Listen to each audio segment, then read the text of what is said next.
Yo, what is up, guys? It's Pedro here. So the Washington Commanders just played their second preseason game. The starters got a possession in. They look good. Jaden Daniels looked good. Some young players absolutely balled out today. I want to talk about that. If you guys are new, make sure to subscribe, hit that like button and that notification bell as well so you never miss a video. We're on the road to 16,000 subscribers, less than 250 away. It's free and it takes 1 second. So I know it on the clock right here. It says a few minutes left. I got to get up early for work tomorrow. So, I'm keeping up with it on Gamecast, but, the Commanders are on defense right now. It's not a huge deal. The majority of the meaningful football, if there was any, was already played. So, Jaden Daniels and the starting offense played one possession. It was the Bengals on offense first. They went down the field.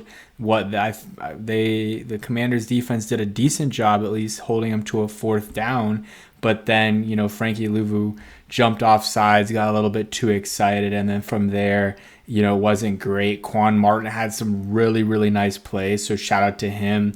Really, really upset. Not upset, but disappointed that Trey Amos wasn't out there because even if it was for one possession, wanted to see what he could do against Jamar Chase. So defense, it is what it is. You're going up against Jamar Chase and company, and Joe Burrow and company, so you can't expect to complete lock him down, but you want to see a little bit better. But Jaden Daniels, let's start with that. He's not even on the on the quarterbacks where you see, all right, this guy did this guy did that. Well, Jaden Daniels did not throw a pass. They had 4 plays. I'm trying to remember all of them. I know Deebo Samuel, he had a 19-yard run, and then you had Chris Rodriguez had a 40-yard run on that possession, and then there might have been a Ja'Cory Krosky-Merritt run, which I don't know what it was. It wasn't the touchdown run. And then you had the 14-yard Jaden Daniels touchdown, which after that, as much as I did want to see him play another possession, I was like, what, with him running like that, you never know what can happen. So I was just like, what, it's fine taking him out. But, it would have been cool to see him, throw a few passes, but it's Jaden Daniels. I'm fine with it. And yeah, the first team offense, they look good. Deebo got a nice, little carry there. Got a little bit of juice going into him. So that was cool and definitely got his, football juices going. And he should be happy. And, Commanders fans got to see a little bit of what Deebo hopefully will bring to this team this year. And that was, that's just, he's a weapon. He's not necessarily just a receiver. You use him in the run game. You use him in the short passing game as the extension of the run game with screens and stuff like that. But that was kind of the first team offense. You had, key players out. You had Laramie Tunsil out. You had Brandon Coleman out. You had Sam Cosmi out, who was injured. So those 3, that's 3 of your starting 5. Being out. Zach Ertz was out. Obviously, Terry McLaurin was out. Noah Brown was out. So, that's 3 on the offensive line. Zach Ertz, that's 4. 2 receivers. That's 6 out of the 11 guys out. And they still did what they needed to do. It was against the Bengals, defense, which isn't great. But still, you like to see it. And, we'll see what they do next game. I doubt the starters play, much, if anything. So, rushing wise, Chris Rodriguez looked really good. 6 carries, 62 yards, had a 40-yard run. Both him and I'll say Bill because I know that's what he likes to be called, but Bill Krosky-Merritt, both of their runs, it was cool. They had, nice runs, but I think a lot of us could have maybe had at least a first down on those runs. They're, huge holes, made by the offensive lineman there. And John Bates, shout out John Bates. He had 2 really, really good blocks on both of those, big time plays. But it was good to see, though, Chris Rodriguez 40-yard run. I think that ties Brian Robinson's, all time, longest run. And then Ja'Cory had a nice 27-yard run. It was annoying, though, because Ja'Cory had that 27-yard run, and then, they kind of sat him the rest of the time the starters were playing and a lot of the time that the backups were playing. And then he kind of got thrown back in there with the third string guys, and the offensive line was just he was getting absolutely, buried behind the line of scrimmage or at, the first, right at the line of scrimmage, behind the line of scrimmage, and it just wasn't the best for him, and his stats look a lot worse because of that. And the Bengals just made a field goal, just keeping you guys updated there. But so he looked good, but also not amazing because he's going against the three. I mean, he's going up against the threes, but he also has the threes with him. So Ja'Cory Krosky Merritt, still TBD. We all saw the Brian Robinson news. I'm not going to talk about that too much, but he's gone, whether it's traded or released. I talked about it yesterday, guys. Whenever this news comes out, it's hard to really go back from that and keeping the guy on the roster. But I thought the running backs looked good for the most part today, and with the starting offensive line, I think they'll look a lot better. Sam Hartman was not good today. Started off really poorly, came back in the second half, or no, not in the second half, came back at the end of the first half, threw a terrible interception, almost had another one before then. And yeah, had some okay throws, but was not good. Josh Johnson was fine. The interception was really bad. I mean, the safety just absolutely fooled him when he was thrown at Jaylin Lane. So both of them did not look good. Maybe the quarterback 3 isn't on this roster. I would be fine if it's Josh Johnson. You kind of have to keep 3 QBs because of the Marcus Mariota situation, or maybe you keep one on the practice squad and call him up for the game. Other, runners, nothing much. Receiving wise, my guy, Jaylin Lane, I told you guys when we drafted him, fellow Hokie, one of my targets in this draft. He had 3 catches, 42 yards, a 16-yard catch, had a really, really nice catch on a good pass by Sam Hartman. And yeah, that was an insane catch. And he was able. He was also held on the play. I don't think they called it on his defender. I think that's what Joe Buck said, or Aikman, but I think it was Buck. But it should have been called. But he still made the catch. Made some other big time catches as well.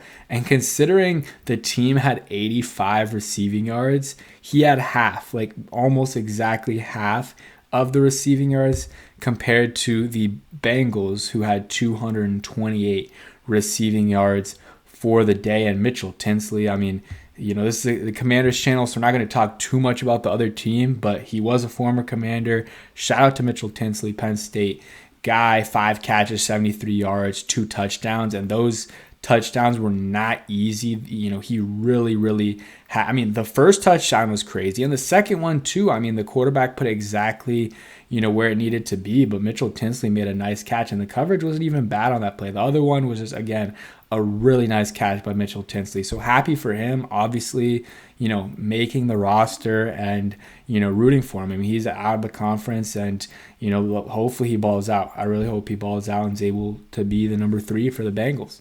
And, the Commanders could use him for sure. I mean, no one really stepped up today besides Jaylin Lane. Tay Martin, 1 catch, 15 yards. He's the one that's been standing out besides Jaylin Lane. Osborne actually had a nice catch. Cole Turner had a catch, but I mean, we know he's not, making the team. Corey Brooks had had 1 catch. Michael Gallup had a kind of a drop.